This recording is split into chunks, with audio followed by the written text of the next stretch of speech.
To Champion Your Culture, the podcast, a weekly live show where we explore the power of culture and leadership in business. I'm Ryan McCarty. And I'm George Rogers, and we go live every week to learn from each other and hear from other experts about how to effectively champion our team members and ourselves. So join us live every Wednesday on our social networks or subscribe. You can listen to Apple, Spotify, and Google Podcasts. Now, let's champion your culture. Hey, we're here. We're live.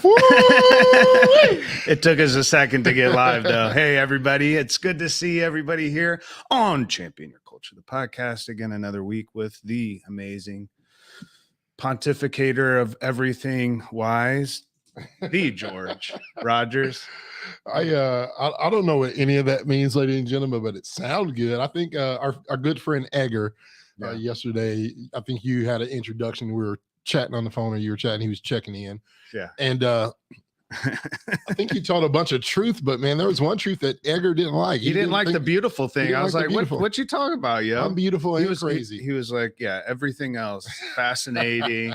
Yeah, the beautiful thing was a hang up for Edgar. Yeah. Shout out to Edgar Cabello, one of our team with Culture of Good, and the leadership team at Lippert in South Bend. Big shout out to all of them, doing a lot of good with culture. Anyway, I figured out why this podcast looks weird for the last several weeks. It's because my chair was really low. So there's an assumption that you're really, really taller than me, which you are. But I think I was more like this. I was like, I think what happens is on Tuesdays, George comes in here and lowers my chair. And so I came in this morning. I was like, "What's up, George?" And he was just towering over me. I felt like you were trying to be funny because the secret's out, ladies and gentlemen. I have a small well, I have a small I gotta finish that because the reality is he has a small problem. I have a small problem. I have a small people's problem. And so I thought you were just trying to be funny and making me nervous because you were so short. And that's why I wasn't looking at you. Look, I wasn't trying to be rude. I'm taller. Yeah. What you gonna do about that? Nothing, because I am comfortable with my height. You're fine with it. Although I wouldn't mind being like 2 or 3 more inches taller. Why is that? I think it would be the difference between like I barely get my tippy toes if I want to like just hide some stuff on the top, kitchen cabinet. So it's not actually like it looks normal if I was just like this. It's not just looking taller, it's actually having long. I'm like this much short and just like playing it off because I like to hide. Maybe just have short arms. Yeah. Maybe you need longer arms. Like that commercial, the dinosaur, whatever. I'm going to pay for that check. It's like, can't get to the check. Yeah, exactly. That makes sense. The alligator. Going to get there, ladies and gentlemen. We're going to get there one way or another. Yeah. We appreciate everybody joining. We've had a very fabulous week. I know that last week, we got to travel to Louisville. Yeah. Then this is the question. Is it Louisville? Is it Louisville? Well, it's definitely not Louisville. It's not Louisville. Okay. Louisville. Or the Ville. Like a lull in your travel. Lullaby? Like a lullaby. Lullaby. It was awesome. So we got to hang out again with not just Latour group. We got to hang out with Zealandia Holding Company. Fabulous people, a group of 50 plus leaders all over North Carolina, South Carolina, Hawaii. Everybody flew in from all over the place. It was beautiful, man. It's just a really cool culture. Yeah. That what I'm finding is like if a company cares and they're intentional about their culture, the people know it. And when a company doesn't care and they're not intentional about the culture, the people know it. The people show it. Shit. Go on ahead and preach, man. Like they show it, man. Yeah, they show it. And even in this aspect of things, man, the team there, shout out to Mr. Butch, Scott, yes, our good friend, Terry, Kristen. There's so many people. I feel like I can go down a whole list of 50 people. Yeah. Shout out to Eric. We went, it was just beautiful. Everybody there had a sense of connection. Like they truly loved what they were doing. Yeah. They truly loved who they were doing it with. Yeah. And there was that unity that I've rarely see, especially when I'm speaking at a conference. Like, you rarely see that unification of an organization where they are there for a distinct purpose, and they want to get everything that is meant for them. Like, I am here. We were brought here. What do you have, George and Ryan? Give it to us. Right. We want it. We need it. We desire it. Let's apply it. Like, there was a lot of hunger for that. And I just loved them. And the crowd was great. Well, you can tell, like, their heart is in it. You know what I'm saying? Like, the staff and leadership there. And that's a big indicator to the type of ownership that's there and the caring heart, you know, that's evident throughout. You know, you can just, it's just obvious, man. Anyway, really cool people. We were able to go to Churchill Downs. Had a lot of fun. Oh, got to make our own hats, man. It was pretty cool. I want some money. This, yo. Look at this. I'm ready for the Kentucky, the Ducky, the Ducky Derby. Ducky Derby. That's in Fairmount, Indiana. Where's the Duck Derby? In Fairmount, Indiana. Yeah, they Kentucky Derby. We had a good time. Had a really good time. That's the Kentucky Derby hat. And won some money. Gambled on some horses. You did win some money. I won a little bit of money. So I threw $10 on a pink horse because I always bet on the color. So pink was always the color for me. You sound like Amber. Is it? She played fantasy football 1 year. And she actually won the championship. Who'd she go for? This is back in the day. This is probably back when Cincinnati had Ocho Cinco. Oh, yeah. And, you know, it's TJ, who's your mama, or who's your daddy, who's your daddy, who's Manzada. But she picked on 2 things, or maybe it was 3. It was last name, location, color. Right. That's what you did. You picked horse based on the color. I'm like pink. The last name of the jockey. Well, it worked for me. I've only gambled on horses twice. The second time was here at Churchill Downs last week. The first time was in Anderson. Okay. Anderson, Indiana. Anderson, Indiana. Yeah. So they have a track over there. And I gambled on the horse that had it was pink, and I won 20-1. And it was great. So I threw like $10 on and won $200 or something. I forget what it was. That was great, man. I don't know how it all works, bro. All I know is that it didn't work this time. So I'm done gambling. After I lost my $10, I was like, see, I'm the opposite. This is what happens to me. We got the $10 voucher, and right. It was like your first hit. Yeah, it was like your first hit. Yeah. And so it was like, all right, I'm coming out of pocket. And there was like this addiction there. Next thing you know, there's 2 races left. Yeah. And I put a lot of money on the 2 races. Like, I don't know how many tickets I had. Right. There's no way I was going to lose. Right. I bet on every horse. I don't know. At least 4. You had like 4 or 5 different. Yeah. So I bet a winner. Yeah. And what I didn't realize until after the fact, and there were some veteran people on the team that knew how to bet. I didn't realize you can kind of parlay a trifecta type of a deal. Yeah, I didn't know that. I just did a winner. Then I did like 2 or 3 people that would place or show. Yeah. There was people or horses. Horses. Yeah. Well, but I actually went on the jockeys. That's kind of okay. I went by like birthday. Gotcha. You know, I had to have like, and then I went by the name of the horse, like, because that means something. Like, I know. You know, what was there was a winner. The winner starts with a G. I forget. George. No. I was the winner. I was the winner. But it was a funny name, and I can't remember the name of the horse. It was like Geronimo or something silly like that. I don't know. It's on the video. I'll upload it or something. I'll share with the only reason I don't know is because I bet on the Ninth Wonder or something like that. I forget what it was. Yeah, and you had a lot of cookies. There was a lot of snacks there. I remember we got fed really well. There was I was looking at the snack table far more than I was the horse. Yeah, that's for sure. Every time I turn around, and matter of fact, as we were leaving, Ryan was like, "They're just going to throw all this food away." Do you want to take some of this? Ryan was taking napkins. I felt like we were at Ryan's. You remember Ryan's? All you could eat. I mean, I didn't grow up with all this stuff around. You know what I'm saying? So like when I go to fancy events and I'm looking around, I'm realizing all this shit's about to get tossed. So I'm talking to the waiters and those that are serving and stuff, and they're like, yeah, all this goes. We're not allowed to even take a cookie home with us. I'm like, good grief, yo. And like 2 blocks away, there's a lot of homeless people literally right outside the church. Well, yeah. And it wasn't just cookies. I mean, there's food and everything else, Hors d'oeuvres. Hors d'oeuvres. Hors d'oeuvres. Or the d'oeuvres. Yeah. So today's topic is really powerful because we're talking about recruitment and getting beyond old habits of how we're new acquisition, hiring practices, and all the like, right? So this is a hot topic right now. Spicy. It is spicy, man, because the reality is if we're not hiring, we can't even talk about keeping the right people if we're not hiring the right people. Yeah, that's so true.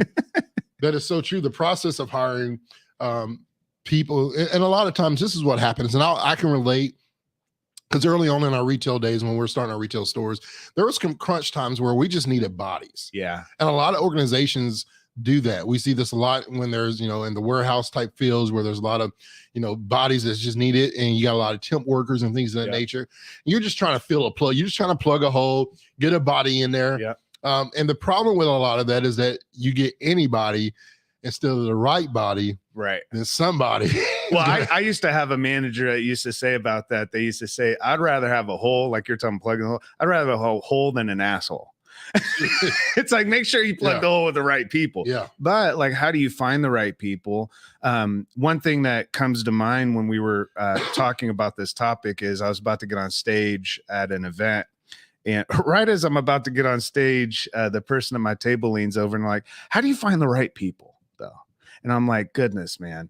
And instantly it was like, I needed a quick answer. And I said, you don't find the right people find you. Yeah. And I think one of the things that we have to understand is that we have to position our company, we have to position our culture, we have to position, but when we're positioning, we don't want to like position it as if it's something that it's actually not. Right. And I think one of the things within the hiring process that I found really interesting in our research over this last few weeks as we're researching this topic is that 36% of hiring managers have lied to possible recruits about, in the two top things that they've lied about, guess what they are? Probably pay, I would guess. Nope. No, not pay. Interesting, isn't it? Yeah. Mm-hmm. The top two. Pay is part of it. Yeah. Role, mm-hmm. Culture. Oh, yeah. Isn't that wild? Well, you think about culture. I mean, pay is obviously a part of the role, right? So that the salary piece is in the role piece of it, but like, what are you actually going to be doing? Which is interesting because now we have that RSVP process and we hit right on roll. So when I read this, it was like a big aha moment for me, was like, oh shit. We're going into companies talking about checking in with people's roles when people are actually lied to about the role they're going to be filling before they're even hired. You know what I'm saying? So it's like a whole tricky thing, it's like, if we have that kind of process and system in place where people are being lied to, and the reality is sometimes it's working. You know what I'm saying? So we're hiring. Well, with the role, the crazy thing with roles, right, is that at the bottom of the sheet, especially if you have to sign your job description and say, hey, I've gone over this with my direct manager and or HR leader, that small print at the bottom, like one of the 10 or 12 things they have on the list is always whatever is deemed necessary by your manager, right? So the manager can add more stuff. I'll say that our organization, our retail stores, we did that as well. Like we have that like managers, because there are some things that, hey, the manager needs you to do X, Y, Z. Sure. It's part of their expectation. But that X, Y, Z tends to kind of grow. Of course. And then when especially it grows, if you're really good at your job. Yeah. And you got a gift or a talent that was not man, the talked last about, thing you want to be is good at your job, dude. Yeah. Well, you want to be good at your job, but it's like you know what I'm saying now. You open up all the gifts that you have and all the talent that you have. Then it's like, oh, we need this, we want that. Well, of course. And there's no balance. I mean, there's pieces of it where you can bring your own passion and your skills and your gifts into work. But if you're hired under a pretense that you're going to fill a certain role, and then you get in there and then all of a sudden you realize you need to be cautious about companies that say we're a 40-year startup. You know what I'm saying? Because that means you're going to wear 20 hats. And the better you are at, I don't mean you don't want to be good at your job, obviously, but the better you are at your job, the more job they give you. And they meaning managers, owners, bosses, right? Because they know that you can handle it. Right. And there's a lot of people within businesses, and most of them are named Mary. I'm not sure why. Everything gets loaded on them. You know what I'm saying? Like there's always someone that's really good at getting shit done, and they get it done really well. And the problem is a lot of those people go home, they take their work home with them, they're working at night. We don't realize the type of effort they're putting in. But back to the role piece of it, if people are being lied to before they're even getting into the workplace, I mean, of the group of hiring managers that were interviewed, 36% lying about the role, 75% lied in the interview about the job description, about the offer letter, and most of it was about the responsibilities, growth, career development, culture within the workplace. And 92% say that they've had a candidate they've lied to actually accept a job offer. Wow. So there's that piece of it where it's working. Yeah. It's not working, however. Because they're not staying. Well, the problem is when you're a hiring manager, what are you hired to do? Yeah. Hire. That's it. You're meeting a number or a quota. That's it. And if you don't hit that quota, what happens? Yeah. So back to your point, we're hiring people. Somebody's hiring for your position. Yeah, well, exactly. I heard of someone that created a whole system on how to identify who within the company should get let go of and who should stay. And the person developed the system actually got let go of. Yeah. And because the reality is, like, if we're not clear about what the job is and the job description right from the very beginning. And we have this so many times in retail. I used to tell managers all the time, they're like, what, how come I'm hiring people, but they don't stick around for more than 3 months? Yeah. And I'm like, well, the problem is, what are you hiring them into? What are you telling them? Right. Are you just saying this is a fast-paced environment? Or are you actually telling them there's some times where things feel overwhelming? You know what I'm saying? It's all in how we say things. Are you good with a fast-paced environment? Is this how you are? Are you cool with change all the time? You know what I'm saying? Yeah.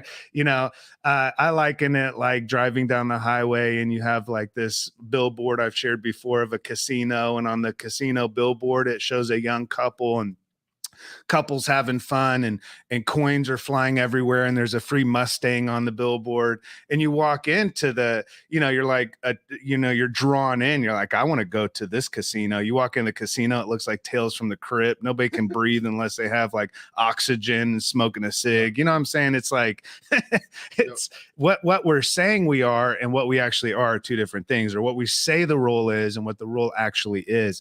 I think being open and upfront and honest from the very beginning goes a really long way with candidates. When they're looking for what type of culture and building trust, you can start building trust before a person's even hired. But how can we talk about building a culture of trust when we're lying to people before they're even brought in?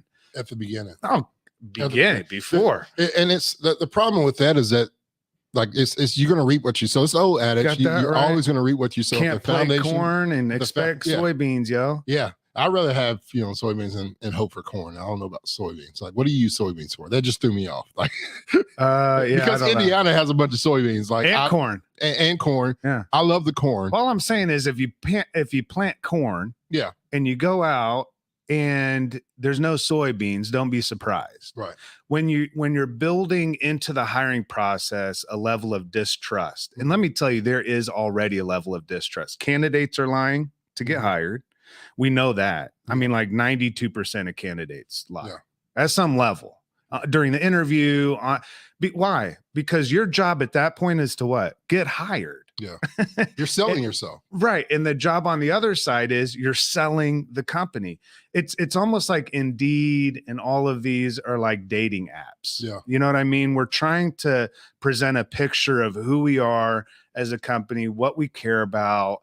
I have a video on YouTube. I think it was during the pandemic I shot it, I believe. And it was all about like, what's the one compelling reason that hiring managers need to answer? And it was this: what is the most compelling reason you can get me to work for you? And that's kind of how it is, right? Like, what is the soul of your company? We can talk about how we like to take long walks on the beach and how we wear jeans on Fridays and how we have a slide, right? We have a really cool slide, by the way, in our headquarters. It's metal. It goes way too fast. There's a sign at the top that says "Enter at your own risk." Yeah.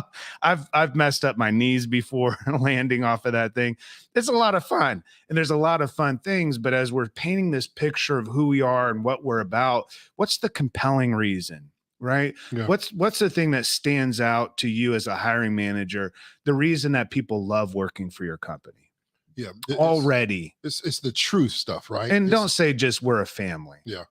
You know what I'm saying? I struggle with that word. I know, because family looks different for you. It's different. Yeah. And also, do you really get rid of your family like that? Right. You know what I'm saying? Right. There's a few of good, them. bad, and ugly. Yeah, that's Uncle true. Junebug, we would get rid of that fast. We've been trying to get rid of Uncle Junebug. We've moved locations, and somehow Uncle Junebug. Everybody has that uncle that just finds you. Like, where did you come from? Yeah. How did you get here? Yeah, like, they always show up like once every few years with like a whole outfit for Christmas. Yeah. Yeah. It's crazy. But the reality is that we're not really family. It's not family. No. Now you may have a team mindset, and some people on that team may seem like a close sister or brother, or you may have a mother figure. You know, I think about Miss Terry in North Carolina. She's like she's the mom of the family. Like, people can go to her. She's very trustworthy. She loves them. She cares for them. Now, just like any other mom, if you had a mom like mine, you may get smacked every once in a while. Not saying that Miss Terry right. So when you hear family, your perception. I think my mom just is about to smack the hell out of me. Well, exactly, yo. Rightfully or unrightfully, like there may be a good purpose or a reason for it. That's the tricky piece of it when we talk about what type of culture that we are. It's good to be able to define it in a way that is relevant to people, that it sparks something in them, right? Where they're like, I want to be a part of that. You know what I mean? Nobody wants to be a part of a family. What is family? Well, right? It has to be defined when you say that. Exactly. Because everybody defines family differently. Yeah. Some people work so much because they don't want to be around family.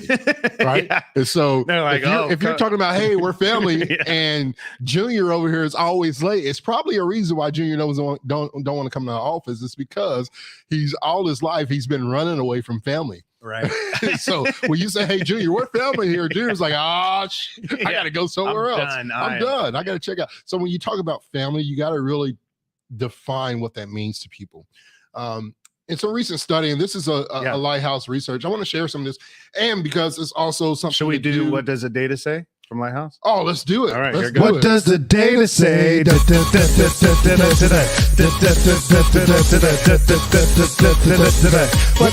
data say?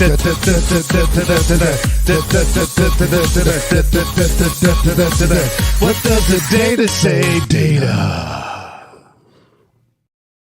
It's the data. It's the data. What does the data say from Lighthouse? So this is some stuff. Shout out to Ben, good friend Ben. Eubanks. Mr. Eubanks. One of the things that we discovered in some recent TA study that we released earlier this year, and I found it interesting because we also did a study specifically on manufacturing. You can find those studies on lhra.io. You can look at the screen right below us right there. You can see it on the screen. But in some of the recent studies, and we're talking specifically in a diverse atmosphere, women are 25%, this is interesting, 25% more likely than men to say that knowing the starting pay is the biggest priority. Now, we know why that is, as we come upon, the equity situation and how women are paid a lot lesser than men in the same roles and positions, right? And so having that, we talk about the transparency of hiring practices, right? So when we're talking about the hiring practices, one of the biggest things that people want to know is how transparent is your organization? Like, what's the transparency? For instance, Verizon TCC organization is that on their post, it tells you whether it's hourly or salary, right? It's part of that transparency. But people want to know, all right, not only is it hourly or salary, what is that rate? What is that hourly rate? Is it $18 or is it $7? Like, what is the reality? And the reason is that people want to know, so you don't have to change the meter based on, hey, this position starts at blank. We want to know that.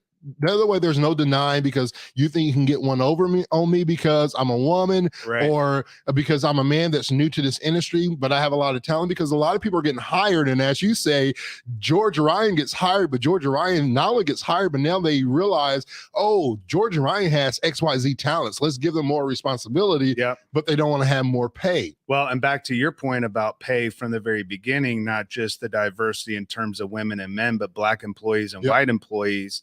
Did you see that leaked spreadsheet from Google like a week or two? I think it was like a couple a month. weeks. Yeah, Was it a about month ago? So there was a leaked Google spreadsheet revealing that Black employees earn $20,000 less than white colleagues. Yeah. Yep. So 2023. Yeah. We're not talking 5, 10, 15 years ago. We're talking recent data. Why do candidates lie on their during interviews and lie on their Because they know that they're going to be lied to. Yeah, everybody's lying to each other. You know what I'm saying? Need reality checks on the honesty level. Yeah. Right. Like let's just keep you it real. use the word transparency, and the reality is there is no transparency. Yeah. And when there's no transparency, there's no trust. Mm-hmm. Where there's no transparency, there's no space to be able to trust anything. Yeah. Because what am I trusting? Yeah. I'm trusting that you're hiding something from me for my benefit? Yeah. You know what I'm saying? Why not just be open and honest? I would love to hear if any of you know of any companies or any of you during your hiring process, how do you bring in that transparency and honesty from the beginning and still be appealing to employees? And I think that to me is appealing. When I talk to a hiring manager, if I were applying for a job and they said to me, listen, we're going to lay everything out for you, exactly what it's going to look like. And in a transparent way, say some of these responsibilities may change in the first year. Here's what that may look like. Yeah. You know what I'm saying? Like being very open and honest about the conversation from the beginning, rather than painting a rosy picture and then getting in and everybody's on life support. Right. You know what I'm saying? Like it's really important to be honest about the culture and areas of opportunity for growth. I don't mind going into a culture that needs some improvement if I know that I can add in there's space for me to be able to make an impact and do something different. When I came into TCC, they didn't have the culture of good, and now they have a culture of good. So there are ways of creating change and transformation as an individual when you come into a business. Right. But that business has to have a culture that's open to progressive ideas and thought and change, right? And so we have to be able from the very beginning say, this is what we're about, this is what we care about, and be open and transparent right from the very beginning. Yeah. Man. Here's another data point. I got two more. We go talk for it. About racially diverse candidates, as you brought up, black and brown people. 50% of them expect higher pay if a company does not offer, I want to get into this, a career growth opportunities. Yeah. So 50% of those racially diverse candidates expect higher pay. They're saying, I want you to pay me more if you don't have a growth and development plan for me. Why do you think that is? Because they know that they're never going to grow into that pay. Yeah. Well, I mean, and the greatest gap that you can, what I just not think, but in my study, because I was helping one of Qatar's cousin, Yolanda, shout out to Yolanda. And she's working internally to be able to increase the hiring process so that Black candidates and candidates of color would be able to be hired into those positions of management, because the reality is not just the pay is different in terms of hiring, but the level of advancement from the start. So the starting point's different for Black and candidates of color and white candidates. So the starting point's different. Yep. So I know that. The second thing is there's far more mentorship and grooming of white candidates than there are of candidates of color. So that's the reality of what is being faced as a candidate as you're getting hired, is recognizing that the opportunities for advancement, development, and growth and mentorship and professional grooming. Yeah. Right. Like, where were you professionally groomed? I mean, I think it started early on in the nonprofit stuff with Dad. It started with leadership. Yeah. In that aspect. And from a corporate standpoint, there was really not a lot of development. Right. You got what you got, and you're essentially growing based on knowledge that you picked up, right? So if I wanted a position, I remember, I won't say it because it's here in Indiana, but I worked at a company in the warehouse, and there was not a lot of development. Like you were brought in and you learned one job. If they liked you and they wanted to put you in a different position, they put you in that position, and you may have, spent 3 or 4 days with such and such. Right. But there was no, hey, if you're interested in growth and development to pursue something else in organization, like we see today, like we're doing in organizations where we're going in and establishing leadership development strategies, organization, there was none of that, 10 years ago. And even more, 20 years ago, there was nothing like that. Yeah. You just kind of got thrown in the fire, and you just bust your butt, and you work, and you spend extra hours to get noticed. You get some training, right? And get some training. That's something that we need to talk about really quick, is the difference between training and development. Yeah. The one-off, like, I watched these 12 videos and now I have this soft skill of active listening. Yeah. That didn't work that way. Right. So like actual development. And one of the things I think is interesting, we'll get into that next, stat, is hiring managers are lying about development opportunities, because anything that candidates are looking for, companies are trying to figure out how to say, oh yeah, we offer that. Yeah. I remember, like, when I was a pastor, we were starting a church, and we would have a new couple come in, and they would have teenagers and kids, and they were always like, do you have a youth group? Do you have something for the kids? Yeah. By that next week, we were trying to get something started. You know what I'm saying? It's always like, and we're always trying to say, yeah, we because you don't want people to potentially not work for you because you don't have X, Y, or Z. Yeah. The problem is when you say you have X, Y, and Z, but you actually don't. Yeah. Or it's not established. I keep getting back to that. Or it's not established the way that you say it is. Yeah. Right. You kind of over exaggerate. Is the word that Lamont in our chat right now that's throwing out. He said, thanks, Ryan, for pointing that out, that hiring managers, recruiters lie and or exaggerate expectations. Okay, let's say exaggerate. Right? Yeah. I love that word, exaggerate. Right? It's not, it's the truth, but let me exaggerate the situation. Like I know that all the time. When I was very young, when I was doing youth pastor thing, man, I was like, man, this is the best youth group ever. Right. And then I go to another youth group, man, they got TVs, they got PlayStations, and it's like, man, we got like Etch-a-Sketch. Well, that's the reality. Right? Yeah, not everybody has a slide in their office. Not everybody has access to all of this stuff that we do. This is a really great place. Yeah. But are you exaggerating? No, the culture is not perfect. Yeah, but it's a great place. It's great people. Right.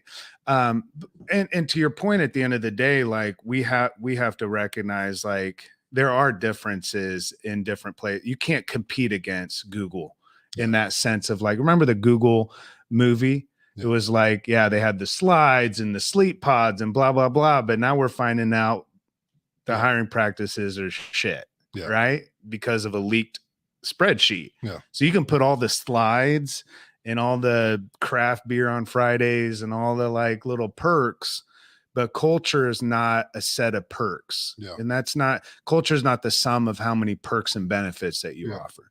Culture is a sum of who you choose to be as a business. And beyond the paycheck matters. And obviously, if we don't have that set up, we can't even get beyond that. I'm not working for culture. I'm working for a paycheck. Okay. Culture is a plus. It matters. It's important. But at the end of the day, if you say, you know what, we're going to start paying you with culture, guess what I'm going to do? Find another job. Yeah. So I'm getting paid with money. Mm-hmm. So pay, as you're talking about, is really important. Transparency around the front of it. That piece is really key, because we see a lot of times they'll say one thing, and then when you actually start going through the interview process, you find out it's far less after you get through the 4 or 5 interviews, and that whole long ass process that everybody's making everyone go through. And then you find out that the pay is different, or you find out that the rules different, responsibility is different. And so it's really important, I think, from the very beginning, like we've been talking about, to ensure that there are some things as hiring managers that we should stop doing. Next week, I'm really excited because Alex is going to be with us. Yeah. And when we talk about talent acquisition, she's a specialist in it. Right. Mm-hmm. But today I want to talk about a little bit further about some of the stuff that we should stop doing. But you said you had another stat. Yeah, this last stat ties back into what we started off with. It's the ghosting, right? Yeah. Workers under 25 years of age, all right, are two times dose. Yes. 2 times as likely as those age 45 plus to say that ghost employers when their hiring process is too long or complicated. So this goes back to, yes, there's ghosting on both sides. Employees are ghosting employers, and employers are ghosting. And sometimes I say intentionally or not intentionally, right? I think it's a professional aspect for you to really say, all right, if Ryan's not the person for our organization, let's let Ryan know. So he's not hanging on the cliff there, thinking that there's some potential, when in reality, we made our decision 5 minutes in the interview. Yeah. Right. I had a good friend, Kyle Wainwright. Shout out to Kyle. We're going to see him tomorrow up in Angola, Indiana. Be speaking at the Angola Chambers event there. And one of the things that Kyle always cracked me up with is that we had a couple of interviews, and by a couple, I mean, there was one specific interview that I recall. We were sitting there with this person, and literally like 45 seconds into it, he got up and left. Yeah. I knew exactly what was going on. What was it? He was done. Yeah. Like there was like he knows whether or not he wants that person on his team or not. Yeah. And if I keep on having this conversation, which he knows that I am, because I feel like, man, they've come all the way here. Let's at least grant them. And the reality is that you don't owe anybody anything. If you know that, hey, 2 or 3 minutes into it, it's not really something to trigger it. My thing is that maybe there's something that I can ask that really connects with that person. Maybe we haven't connect, right? I was always thinking we got to connect with the person, because just because we ask them 2 questions. And you're talking about more adding the relational piece in it, because there's a lot of technology now that makes it interesting, you know? And so I was interested in this stat, because when the process of hiring, this is a problem that organizations have. I spoke at a conference in April, I believe, June. I spoke at a conference in June in Atlanta. And one of these, let's just say cupcake manufacturers, they do some cupcakes. Sure. They have a long process. It's like 45 to 60-day process. And you got to meet with so many different people. Are you kidding me? And on top of that, if you are not qualified by educational spaces, it means like if you don't have a high school degree, college, so many years in college. And I'm thinking, man, I wouldn't be like, they loved me. And I went up to the person afterwards, and actually, I'll be honest, I called them out on the stage because there was a panel afterwards. And I say, listen, I wouldn't be qualified for your job. And they're like, yeah, you will. I said, no, I wouldn't. Like, you think I'm a great person, I'm a great speaker. You got to connect with me before the conference. Yeah. And I've told you all the things I've done as a business person, as a leader. You think that's all great, but I don't qualify. I didn't go to college. I don't have 4 years. I don't have a college degree. Right. I'm done. I would be gone by your first. And they looked at me. And I was like, sometimes organizations have to learn that we have to adapt. I have to be honest. College is not for everybody. Okay, here's a confession. I've lied on applications before. Here's the lie. College. No. I'm good at Excel. I can't stand Excel, man. You remember, that was always on the old application process. Yeah, you have Word, Microsoft Office, Word, and Excel, macros. You knew all that lingo. I've got something really, really cool here. Go ahead. I'm going to get this set up because I've got some questions. Yeah, so the whole hiring process on this rant that I'm on right now is that when we talk about transparency, we talk about being honest and creating the trust, the line of trust. Like, we got to be real with that, because when you are looking for a candidate, the candidates are saying, listen, if your process is longer than X, I'm out. Like, if the process is too long or it's complicated, meaning like you got application, you got a paper document, but you also want me to sign online, the same paper document you want me to do digitally. Oh, wait till you see what I'm about to show you. There's so much stuff that goes into this process. Simplify is all the candidates are saying. Like, we want simplicity. Whatever the process is, it's awesome, but don't overcomplicate it. Keep it simple. Lengthy, keep it simple. Ongoing processes just don't work. Yeah. So I've got on the other end. On the other end, candidates are saying within 3 days, I know whether or not I'm gonna stay with your company. Even if you hire me, I'm already checking out in 3 days. If what you said doesn't line up with the transparency that picture that you why picked after up. 3 days people know. Yeah, I think people know pretty quick. I think after the first day they pretty much know. Yep. You know what I'm saying? Because culture is. Yeah, I mean, people feel and believe. Absolutely. And they see that. They get hired on, and when they're done with their training, they're feeling it, bro. So share what you got. So this is really funny. I'm going through a interview process with you. Mhm. Okay. And this is a come on, man. So what this is an actual process that I found on Recruitment Hell, which is a subreddit on Reddit. So if you're on Reddit, go on Recruiting Hell. Okay. And this is a come on, man.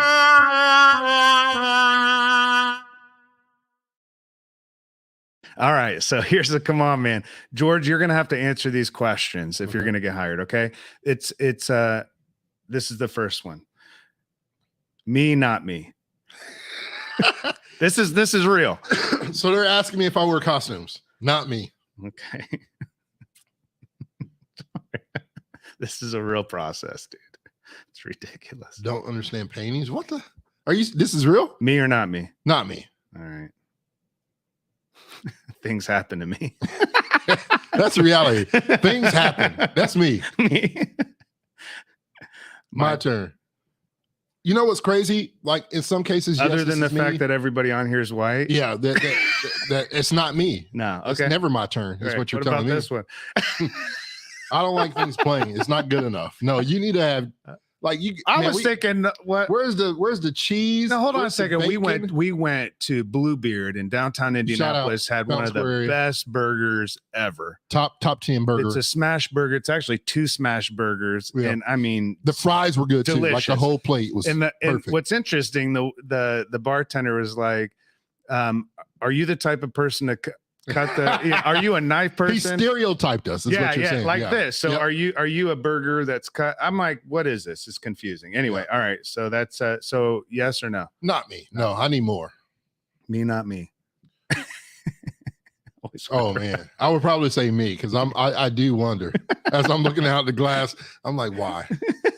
About what? It starts with the shoes, Oh yeah. right, and then the socks. I remember I hired a guy named Scott Whitney up in Angola, Mishawaka area, and he sucked at his first interview, like horrible. The only reason why I brought him back for a second interview, Yeah. socks. For those that are listening, we're just for socks. Oh yeah, Yeah. because you're a Like, sock. yeah, it means something. Yeah. It's a sock game, like creativity. Like I didn't ask the right questions. That The is second about interview- as clever as The this. second interview, his socks was but Yeah. he connected better on the Well, second. there you interview. go. We hired him. Yeah. What about this one? No overtime. Exactly. That's me. Resist temptation. Is it asking me, do I resist temptation? Because like I don't eat I would sometimes go I for take the it upon. pizza. Well, there that's- it is. Us at the bar again because I was Yeah, going to get the not me. salad and instead I got that smash burger. Shout out to Katara that talked us into it. Qatar, my wife Didn't want us to Qatar, eat yeah, healthy yeah. and it backfired. Here's the last one. Discuss philosophy. I try to keep philosophy out of work. This is that's literally a application process. Yeah. It's confusing. It I want to know it the doesn't outcome. Like, mean- what does it mean I don't know. for them? I Like, don't know. does it mean that, hey, we can trust George because he picks salad over pizza? Like he's Right. resisting temptation. Right. Like, what is the temptation in the work that you're providing? What if you'd rather eat Why are a you hot putting dog to- than a burger? Yeah, what are you putting in front of your employees to tempt them? Why would you want to tempt them? Yeah. Like, It's you know just what I'm saying? Like, confusing. stop tempting people. I think the and biggest expecting them piece not to that take the we're bait. right. Like, if you don't want them to take the bait, stop putting it in front of them because we're all human. We all make mistakes. Right. Like, if you're going to bait me, Yeah. there's a good chance I'm going to bite the bait. Which also means like if you're painting a picture of your company and your culture and everything else, it's like one way. It's a bait and switch. Mhm. You know what I'm saying? Like it's really Yep. It's crucial to ensure that like to your point, the processes that we're taking people through are meaningful. So real quick, some things that we need to understand. Compensation matters, right? Transparency around compensation, transparency around, is this remote or not? You know how many times people are hired into a remote work and then they get hired in and they find out it's not remote at all, or now it's hybrid. You know, we talked about that a couple weeks ago. We lie to people because people are looking for a hybrid or a remote work scenario, and it says remote, and then in the job description way further down in the red, you know, the red script is the fine print is, you're gonna have to be in the office 2 to 3 days a week. You know what I'm saying? Like, it's like, God, this is not remote. You know what I mean? Or the pay is this ambiguous number that we don't even know what we're getting paid, and we're expected to like gamble the next few years of our life and like say, this is how much I want to get paid. Just tell people what the pay is. Yeah. Tell people up front and stop enticing new people to come in and pay when you have people that are internal. Yeah. And you're neglecting those internal employees, and you're looking past them and ignoring that internal talent by saying, hey, if you come work for us, we'll pay you $20 an hour. And everybody that's working there is like, what the hell are you talking about? I've been working here for 20 years and I get paid 18 an hour, and you're going to hire, George to come in and get paid 20. What the hell is that about? So it's like, there's a lot of clarity. And I think we have to recognize that the hiring process itself is a process of evolution, and there's a lot of change involved in that. So being clear around change, being clear around what the job description is, all of those things, there's a lot of those pieces of that puzzle that we have to recognize, especially those of us that are in the space where we're managing. It's difficult. Yeah. And we recognize that finding the best talent and the best talent finding you is really crucial. Mm-hmm. And so right from the very beginning, we have to not ignore our employer branding and ensure that people know that this is who we are. This is what we care about. This is our soul. Here's compelling reasons to come work for us. Here's challenges that we're having. Here's obstacles that we're seeing in our future. Here's how you can contribute toward those obstacles through those challenges that we're facing. Here's the change that our company is going through. Here's some things that we're hearing in the culture that you may need to be aware of as you're coming to work for us. Here's the reality, right? We're not trying to paint something that we're not. But here it is. Here's the pieces of the puzzle. We need you to be a part of our team so we can help put this puzzle together. Still a puzzle. Yeah. Putting things together. Yeah. And finding, we always talk about the whole culture fit, culture add, finding the right fit for your team or the right person for your team. You went down on some of the things that we shared, or list that we kind of created on some of the impacts of talent acquisition. As we wrap up, I want to make sure that we pinpoint, because I know that next week I'm excited about, as you mentioned, we got Alex. Yeah. I like to call her Allie. Yeah. The Buckeye, from Cincinnati. From Cincinnati, Ohio. People Shout out first. to People First. Yeah. That team, she's going to be joining us and giving us all. You will not want to miss. Yeah, don't miss out next week. We say join us every week, but this is one of the weeks that we want you to really join. Yeah, because she has a lot of knowledge, and we're excited about sharing that.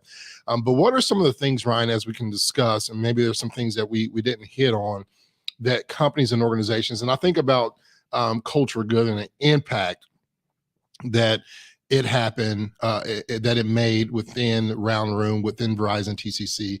What were some of those key things that really stood out for you when it came to making the impact, seeing the good that it was doing, and people wanting to be a part of something that meant something to them, right? So when we talk about championing your culture, and we're talking about this talent acquisition, I'm thinking there are some things that Culture Good did to really bring value to TCC that allowed that environment to be a place where people wanted to be.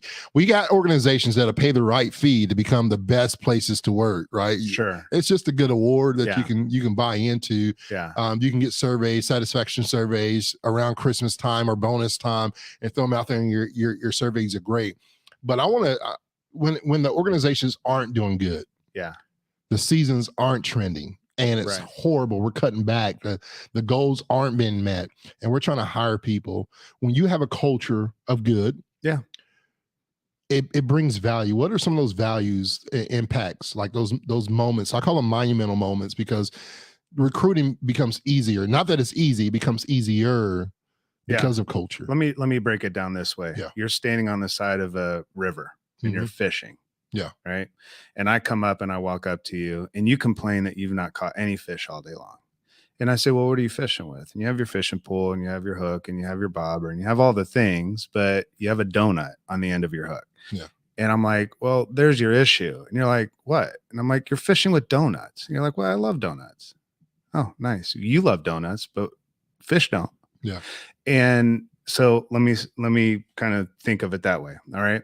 Then when you get into a workplace and you recognize that there's a specific culture that people are hungry for. So a workplace like a restaurant. So say you're a chef and you're a restaurant owner and you hire a chef. Okay. So now you're not the one, getting hired. You're the one, or hiring. You're the one that's, hiring a kitchen staff and chef, and you walk in, and after a few weeks, you realize nobody's coming in the door.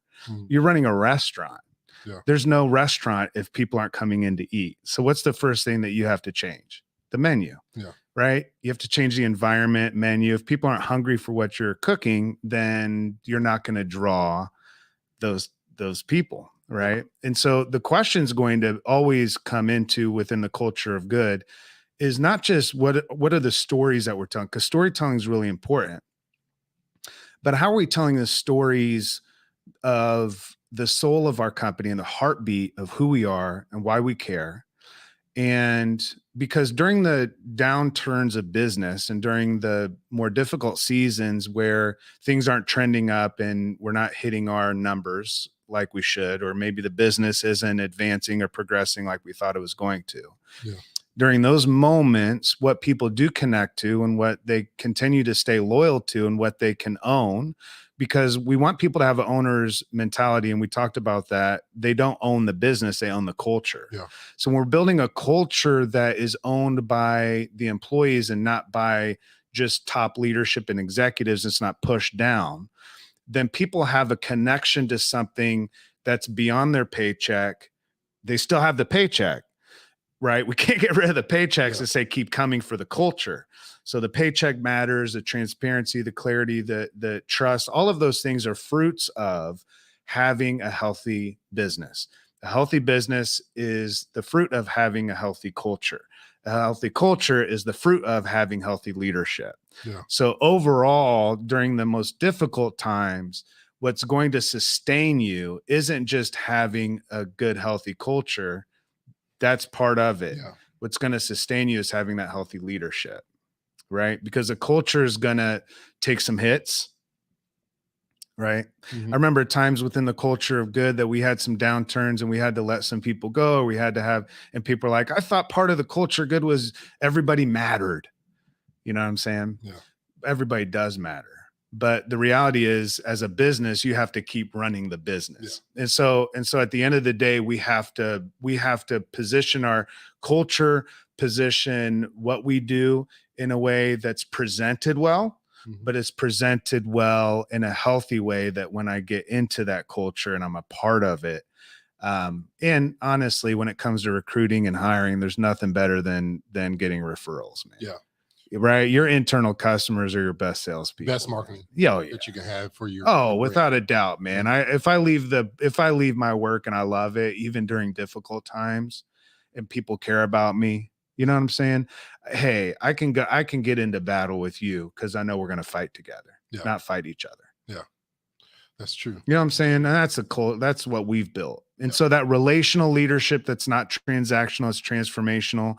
That type of culture of good, and shout out obviously to Culture of Good and sponsor every single week and what we do. And listen, if you're out there and you're like, okay, from recruiting all the way through hiring and onboarding and just the customer and the employee experience and community and tying all that together into this cultural movement, that's what we do at the Culture of Good. We help through leadership and culture development. So if you're looking for keynotes or workshops or any of the coaching, it's literally what we do. We don't just come on every week and talk. Yeah, we walk it. We're walking it. Yeah. There's a question I want to ask before we end. Yeah. And this is brought, shout out to Tim. We appreciate you, Tim Whitley, for this question. And I think it's really important for not only organizations to say, hey, we're hiring a sales rep. Yeah. But what is truly that role, right? Not the title, but what's the role? What's the role? So that's important. Tim says this, how much do you think comes back to workforce and strategic planning and understanding what roles are truly needed and what those people need to do? So we talk about the RSVP. Mm-hmm. Sure. How much of an impact is that? Because, we talk about transparency. Maybe there's transparency, but there's not clarity. Mm-hmm. What do you think about that question there? How much of it do you think comes back to the workforce and strategic planning on understanding what roles are truly needed for the organization and what those people need to do. So not just hiring, just to have people fill gaps and fill some spot on the team because we're backlogging. We got extra calls coming in. Maybe it's a call center. We got extra calls. Let's get somebody to fill another table to answer more questions and for our customers. But maybe it's deeper than that. Maybe it's not. We need another body on the team. I don't think you can even talk about hiring till you figure that out. Yeah. Right. So to Tim's point, yes. Yeah, I mean, he's spot on. Oh, a problem. Yeah. Well, think about it. I mean, think about if you're a basketball coach, you just bring more people on the team just to have a bigger team or just to fill, oh, George can hit threes. I mean, great. Other people can hit threes. It's like, what is the actual, like, if I'm bringing someone onto the team, if it's really a team, then not only do I need to know what role and responsibilities they fill in that strategically, but if we're talking strategy, not only do I need to know, that person needs to know, and then the team needs to know. Yeah. If I don't know and the person doesn't know, then I bring them in. That creates less of a team dynamic and a lot of confusion and uncertainty. And why is this person really here? Yeah. Even if they can contribute whatever they contribute, not having a strategic plan in terms of having the right people in the bus, the right seats, all that kind of, conversation. It's like the positioning, although leadership isn't position, every leader has one. Yeah. So just because you have a position doesn't mean you're a leader, but when you're a leader, you have a position. Yeah. So you're a position player. I would just say it this way, make sure every single person on your team is a position player. Yeah. Not just a player. And know their position, know their role, know their responsibilities, know where they're supposed to be on the field, know how they interact, when do they pass off. You don't want a team member that's a ball hog. Yeah. You know what I'm saying? Like how do you work within the group? It's all that's all part of that strategy, but that's a great question, Tim. Yeah. You can't even begin talking about team until what is there? I always think about, when it comes to championship teams, you need that Dennis Rodman, that Bill Laimbeer in the back of the day. Oh, yeah. That dirty work player. You need that Ron Artest, that grunt worker. Mm-hmm. And I remember Ron Artest was a heck of a player. He's a gentle giant off the court.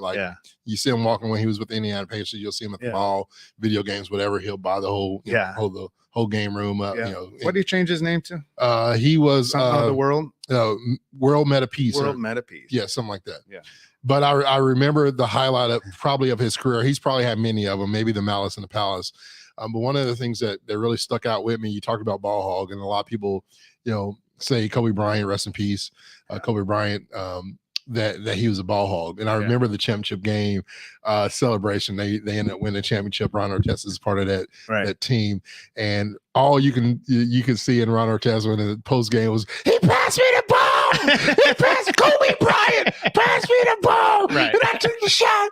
And I'm thinking, two things. Yeah. Ron Artest knows his role. He was brought in there to be a facilitator. Right. But he was also brought in there to be the defensive mind. Not a shooter. He was defensive special. Now don't get it wrong. Like when he came in the league, Ron Artest was that man on both sides. Right. He was that good. Yeah. He became a defensive specialist. Yeah. Rightfully so.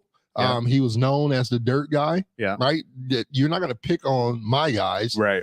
Everybody needs that mama bear, that papa bear, that's going to protect, love, nurture, say what needs to be said. We call them pricks or, something else in the workplace. Yeah. You need that guy or that woman that's going to have to make those tough decisions. You do. Or that non-binary person. You're not going to, you're not going to agree with everything, but sometimes tough decisions need to be made. Yeah. And then sometimes tough words. I'm actually more scared of the mama bear than the papa bear, to be honest with you. But but you need those people in the role, and to know their role on the team and the expectations for their role and the impact, right? Yeah. Not just, hey, this is your role and know your role. Yeah. But this is why we were putting you here, Ron, because the impact we know that you can make in this position. Yeah. Right. Explaining those things, communication, clarity, right, is important to that when we talk about those things, especially when you're bringing somebody on your team. Yeah. And you're trying to grow. Hey, next week we're bringing someone on our team. We're bringing somebody on the team. Alex. She's actually certified as a Culture of Good champion, which is one is of our champions from July. Yeah. I'm excited about that as well. Yeah. I'm excited, tomorrow we get to travel again. Yep. To Angola. And hang out with some good people in Angola. You got some chambers in your area, we would love to come into your city. And we are always looking for opportunity to come in and tag team and bring culture and leadership into your community, into your city, into your company. So reach out to us if you're interested in what we can bring in terms of keynotes, workshops, and coaching. Yes, sir. That's my plug, yo. Also, check out cultureofgood.com/culture-diagnostics. If your organization is looking to have a culture diagnostic done, there's a tool on our website, culturegood.com. You can go there, or you can go to culturegood.com/culture-diagnostic. Yeah. And you can get your diagnosis done on your culture of your organization. Yeah. And you'll hear from Ryan or I or somebody from our team. Yep. To follow up with you on the findings of that. And so good plug there as well. Ryan, as always, my friend, it's good to hang out with you and chat with you.